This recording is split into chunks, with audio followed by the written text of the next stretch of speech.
चलो पढ़ लेता हूँ चुपचाप। हमने शेड्यूल ऑन चार्ज शेड्यूल के बारे में बातचीत करी थी। मैनेजमेंट राइट, सारे पार्टनर्स पार्टिसिपेट कर सकते हैं मैनेजमेंट में। No partners entitled remuneration for management activities, management करने के लिए अलग से कोई पैसे मिलेंगे ऐसा जरूरी नहीं। हाँ, बट अगर अग्रीमेंट में ऐसे बातचीत करके तो फॉलो किया जाएगा, जैसे कि हमने इंडिया पार्टनरशिप में बात करी थी। अब ये तो हम तब फॉलो कर रहे हैं जब अग्रीमेंट नहीं है, तो शेड्यूल 1 फॉलो करा जा रहा है। शेड्यूल 1 में बोल रखा है कि वैसे रेम्युनरेशन कोई फिक्स है नहीं। डिसीजन मेकिंग जो मेजॉरिटी वोट से डिसाइड होगा वही हो जाएगा। Majority vote decides LLP matters, unanimous consent चाहिए होता है अगर बिजनेस का नेचर चेंज करो। एक्जेक्टली सेम जैसे कि हमने पार्टनरशिप में भी पढ़ा था। रिकॉर्ड कीपिंग डिसीजन जो है वो जो भी चेंजेस हुए हैं, जो भी हुआ है, व्हाटएवर होता है, नहीं बात करी थी। अब ये तो हम तब फॉलो कर रहे हैं के लिए अलग से कोई चीज करें। फर्म की लायबिलिटी आ रही है तो जो पार्टनर लायबल है वो बंदा इंडेमनीफाई करेगा। तो जैसे फर्म इंडेमनीफाई कर रही थी पार्टनर को, वैसे ही पार्टनर इंडेमनीफाई करेगा फर्म को। ऐसे ही बातचीत कर रखी है आपके शेड्यूल 1 के अंदर। हमने शेड्यूल 1 4 शेड्यूल्स के बारे में बातचीत करी है। मैनेजमेंट राइट, सारे पार्टनर्स पार्टिसिपेट कर सकते हैं मैनेजमेंट में। No partners entitled remuneration for management activities, management करने के लिए अलग से कोई पैसे मिलेंगे ऐसा जरूरी नहीं। हाँ, बट अगर अग्रीमेंट में ऐसे बातचीत करके तो फॉलो किया जाएगा, जैसे कि हमने इंडिया पार्टनरशिप में बात करी थी। अब ये तो हम तब फॉलो कर रहे हैं जब अग्रीमेंट नहीं है, तो शेड्यूल 1 फॉलो करा जा रहा है। शेड्यूल 1 में बोल रखा है कि वैसे रेम्युनरेशन कोई फिक्स है नहीं। डिसीजन मेकिंग जो मेजॉरिटी वोट से डिसाइड होगा वही हो जाएगा। Majority vote decides LLP matters, unanimous consent चाहिए होता है अगर बिजनेस का नेचर चेंज करो। एक्जेक्टली सेम जैसे कि हमने पार्टनरशिप में भी पढ़ा था। रिकॉर्ड कीपिंग डिसीजन जो है वो जो भी चेंजेस हुए हैं, जो भी हुआ है, व्हाटएवर इट इज, व्हाटएवर जो भी हमने नतीजे, जो भी हम डिसीजन से पहुंचे हैं, वो 30 दिन के अंदर रजिस्टर्ड ऑफिस के रिकॉर्ड में अपडेट हो जाने चाहिए। Decision must be recorded within 30 days and kept at registered office. Transparency, partners का फुल अकाउंट्स इन्फॉर्म करने हैं, सारी इन्फॉर्मेशन देनी है जब भी वो कोई रिक्वेस्ट कर रहे हैं। रिस्ट्रिक्शंस, पार्टनर्स जो है कंप्लीट नहीं कर सकते एलएलपी के साथ बिना एलएलपी के कंसेंट के। और अगर आपने कुछ किया ऐसा तो जो भी मुनाफा आप कमा रहे हो वो एलएलपी को ट्रांसफर करना पड़ेगा। रिस्ट्रिक्शंस, पार्टनर्स कंपीट नहीं कर सकते, तो मैंने आपको बता दिया। डिस्क्लोजर मींस कोई भी बेनिफिट जो एलएलपी से रिलेटेड ट्रांजैक्शन में आपने कराया एज अ पार्टनर, वो एलएलपी को ही आपको वापस करना पड़ेगा, डिस्क्लोज करना पड़ेगा और ट्रांसफर करना पड़ेगा। एक्सपल्जन ऑफ पार्टनर, किसी पार्टनर को हटा रहे हैं, वैसे तो पार्टनर को हटाया नहीं जा सकता जब तक एलएलपी का अग्रीमेंट इस बात से अग्री नहीं करता है। अगर एलएलपी का अग्रीमेंट है तो वही गवर्नेंस करता है, बट अगर मैं शेड्यूल 1 फॉलो कर रही हूं तो यहाँ पे ऐसी कोई बातचीत नहीं है। डिस्प्यूट रेजोल्यूशन, किसी पार्टनर्स के बीच में, फर्म के साथ, फर्म को पार्टनर, कोई भी डिस्प्यूट होता है, कोई भी लड़ाई जैसे बातचीत आती है, तो अनरिजॉल्व डिस्प्यूट्स आर्बिट्रेशन से सॉल्व करे जाते हैं under arbitration and conciliation act 1996। ये काफी इंपॉर्टेंट डब्बा है। मैं सजेस्ट करूंगी कि आपको ये डब्बा अपने नोटबुक में नोट्स वाले सेक्शन में लिखना ही चाहिए, क्योंकि हो सकता है फर्स्ट शेड्यूल पे आपसे नोट लिखने को आ जाए, यही 7 नंबर का क्वेश्चन आपसे पूछा जा सकता है। अगर अग्रीमेंट एग्जिस्ट नहीं करता है तो ये बाय डिफॉल्ट रूल फॉलो करते हैं। वहाँ पे PNL, indemnity, management right, decision making, record keeping, transparency, restrict करते हैं। अगर अग्रीमेंट एग्जिस्ट नहीं करता है तो ये बाय डिफॉल्ट रूल फॉलो करते हैं। वहाँ पे PNL, indemnity, management right, decision making, record keeping, transparency, restriction, disclosure requirements, expulsion और डिस्प्यूट रेजोल्यूशन के बारे में अगर ऐसे ही लिखकर आ जाते हैं, ठीक है, आपको पक्का 7 नंबर मिलने वाले हैं, पक्का 7 नंबर मिलने वाले हैं। यस, इसको आपको गो थ्रू ठीक करना है है अपने स्टडी मैट के नोट के थ्रू भी। Cessation of partnership in place, मतलब सीज का मतलब होता है बंद हो जाना। भाई, मुझे मिलने तब ना ये चीज मिल ही नहीं रही। पता नहीं कहाँ भाई, कौन से जमाने में लिखी है।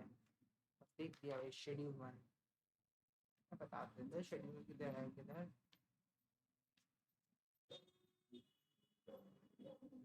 हम्म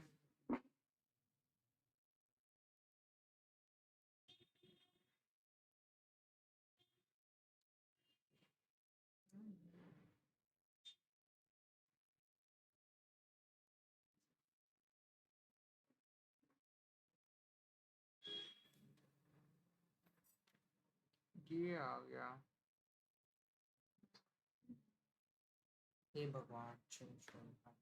पक्का 7 नंबर मिलने वाला है। यस, इसको आपको गो थ्रू करना है अपने स्टडी मैट के नोट्स के थ्रू भी। Cessation of partnership in place, मतलब सीज का मतलब होता है बंद हो जाना। 24 सेक्शन 24 इसके बारे में बातचीत करता है कि पार्टनरशिप का इंटरेस्ट आपका बंद हो जाता है when does a partner cease to be a part of LLP. आपका एलएलपी के पार्ट नहीं होते हो। जैसे मान लेते हैं मैं, यू मी एंड हमारा फ्रेंड था, पार्टनर है ना, मान लेते हैं मैं रिजाइन कर देती हूँ, ठीक है, 30 दिन का नोटिस देती हूँ। अनलेस एलएलपी बोल रहा है कि 60 दिन का देना है, 90 दिन का देना है, 180 दिन का देना है, 15 दिन का, तो फिर मैं फॉलो करना होगा, वरना तो 30 दिन का नोटिस देकर मैं रिजाइन कर सकती हूँ। मान लेते हैं मेरी डेथ में किसी पार्टनर की डेथ हो जाती है, एलएलपी ही डिसॉल्व हो जाती है, तो भी बंदा पार्टनर बनना बंद हो जाता है एलएलपी का। अगर आप अनसाउंड माइंड डिक्लेयर हो जाता है पार्टनर, या फिर इंसॉल्वेंट हो जाते हो डिक्लेयर, या फिर उस प्रोसेस में हो, इन सारी ही सिचुएशंस में आप ये देखो, ये और ये तो हमने देखा था, ये बंदा तो बन भी नहीं सकता था, एक पार्टनर भी नहीं बन सकता था। ये तो हमने पीछे यहाँ पर भी बातचीत करी थी जो हम यहाँ देख रहे थे।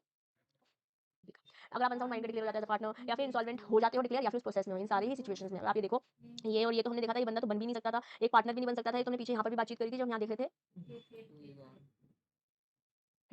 Who can be a partner and who can not be a partner, इन दोनों के बारे में तो हमने यहाँ पे भी बातचीत करी थी जो हम यहाँ पर और यहाँ पर देख रहे हैं। इसके अलावा ये दोनों भी यहाँ पे पार्टनर थे भी तो बंद हो जाओगे, ठीक है। और जो सीज पार्टनर पार्टनर पार्टनर नहीं रहा, उसकी क्या लायबिलिटी है, जो भी ऑब्लिगेशन जब वो था पार्टनर, मान लेते हैं इंसॉल्वेंट हो गया, मान लेते हैं अनसाउंड हो गया, अब बाद में कुछ भी हुआ है, बट उससे पहले तो कुछ नहीं था ना, तो इस दौरान जो भी आपकी लायबिलिटी है वो वैसी की वैसी रहेगी। लायबिलिटी सिर्फ तभी होगी अगर खत्म होगी, एंड तभी होगी जब आपने थर्ड पार्टी को मेंशन कर दिया कि भैया ये बंदा तो, या मैं तो पार्टनर ही नहीं हूँ, तो जो भी देखो एलएलपी के साथ देखो, मेरा कोई रिस्पांसिबिलिटी नहीं है। थर्ड पर्सन को आपने, थर्ड पार्टी को आपने इन्फॉर्म कर दिया, तो yes, liability ends from there. और रजिस्ट्रार को भी इन्फॉर्म करना पड़ेगा, रजिस्ट्रार को भी इन्फॉर्म करना पड़ेगा कि भाई अब हम पार्टनर नको happening. Okay, entitlement of ACs partner, जो पार्टनर बंद हो गया, पार्टनर हुआ, उसको अगर कुछ मिलना है इस फॉर्म से, वो कैसे मिलेगा, किस चीज के लिए एंटाइटल। अगर मान लेते हैं अग्रीमेंट में कुछ और बोल रखा है तो हम उसे फॉलो करेंगे, अदरवाइज या तो वो या उनके लीगल रिप्रेजेंटेटिव या एयर, जो उनका लीगल एयर है, या फिर नाजायज औलाद के बारे में बात नहीं करते, सिर्फ जायज औलाद के बारे में बात करते हैं। कैपिटल कंट्रीब्यूशन जो भी हमने दिया था एज पार्टनर वो वापस ले सकते हैं, और जो एक्युमुलेटेड प्रॉफिट है, जो प्रॉफिट रखे हुए हैं अभी तक हमने डिस्ट्रीब्यूट नहीं करे हैं, उसमें से जो भी मेरा हिस्सा एज अ पार्टनर हुई ceasing to be a partner is no more becoming a partner, वो पैसे भी मैं वापस ले सकती हूँ।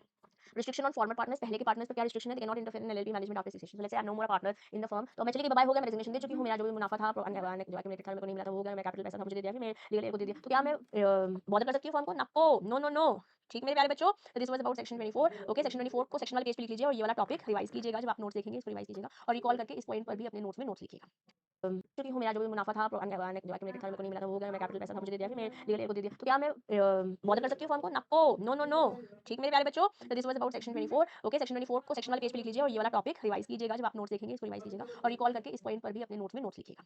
तो जितना इंपॉर्टेंट आपके लिए फर्स्ट शेड्यूल था उतना इंपॉर्टेंट तो नहीं है ये topic, but yes it is kind of important, you should not ignore it. Now let's move forward and talk about registration of change. ये रिवाइज कीजिएगा जब आप नोट्स देखेंगे इसको रिवाइज कीजिएगा और रिकॉल करके इस पॉइंट पर भी अपने नोट्स में नोट्स लिखिएगा। तो जितना इंपॉर्टेंट आपके लिए फर्स्ट शेड्यूल था उतना इंपॉर्टेंट तो नहीं है ये topic, but yes it is kind of important, you should not ignore it. Now let's move forward and talk about registration of आपके पिक रिवाइज कीजिएगा जब आप नोट्स देखेंगे इसको रिवाइज कीजिएगा बच्चों। तो this was about the firm. तो मैं चलिए बाय हो गया, मैं रेजिग्नेशन दे चुकी हूँ, मेरा जो भी मुनाफा था जो एक्यूमुलेटेड था मेरे को नहीं मिला था वो हो गया, मैं कैपिटल पैसा था मुझे दे दिया, फिर मैं लीगल एड को दे दिया। तो क्या मैं बॉदर कर सकती हूँ फर्म को? नको, नो नो नो। ठीक मेरे प्यारे बच्चों, तो this was about section 24। Okay, section 24 को सेक्शन वाले पेज पे लिख लीजिए और ये वाला टॉपिक रिवाइज कीजिएगा जब आप नोट्स देखेंगे इसको रिवाइज कीजिएगा और रिकॉल करके इस पॉइंट पर भी अपने नोट्स में नोट्स लिखिएगा। तो जितना इंपॉर्टेंट आपके लिए फर्स्ट शेड्यूल था उतना इंपॉर्टेंट तो नहीं है ये topic, but yes it is kind of important, you should not ignore it. Now let's move forward and talk about registration of changes in partners. Let's say partners change हो रहे हैं, कोई आ रहा है कोई जा रहा है, कोई डेथ हो जा रही है किसी रेजिग्नेशन, कुछ भी प्रोसेस कुछ भी हो रहा है ऐसा तो चेंज तो होगा पार्टनर्स में। फिर कैसे अपलोड, कैसे इसमें चेंजेस होंगे, कैसे इसमें लायबिलिटीज आ जाएंगी, कैसे इसके बारे में इन्फॉर्म करना होगा, ये सब बातचीत कर रहा है सेक्शन 25। सेक्शन 25 क्या बोलता है? LLP must notify LLP of name और address change within 15 days via form 6।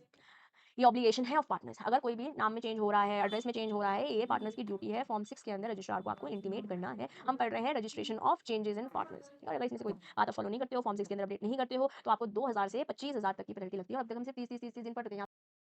बोलता है LLP must notify LLP of name और एड्रेस कर रहा है सेक्शन 25। सेक्शन 25 क्या बोलता है? LLP must notify LLP of name और address change within 15 days via form 6। ये ऑब्लिगेशन है ऑफ पार्टनर्स। अगर कोई भी नाम में चेंज हो रहा है, एड्रेस में चेंज हो रहा है, ये पार्टनर्स की ड्यूटी है फॉर्म 6 के अंदर रजिस्ट्रार को आपको इंटीमेट करना है। हम पढ़ रहे हैं registration of changes in partners.